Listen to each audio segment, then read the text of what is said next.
Hey, it's Brent Style again with Isenberg Faucets. I want to talk to you guys today about special finishes like matte black and satin brass. What Isenberg does differently is they stock those finishes. So if you're doing a kitchen and bath remodel and need a quick turnaround time on matte black or satin brass, we'll have those components in stock and ready to ship.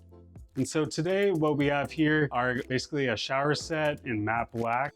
This would be a 3-output shower set with a handheld in your tub spout. These will all be made out of solid brass with the valve coming from Germany.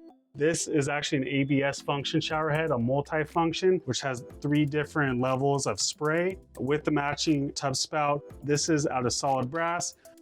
Here we have the 160 series, which is a completely modern look to it, along with the 145, the 160, the 260 series, which has a transitional curve, and then the single hole faucet to match.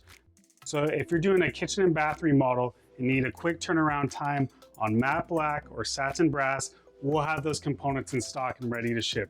Please come down to Universal Appliance and Kitchen Center in Calabasas, Studio City, Torrance, or Costa Mesa.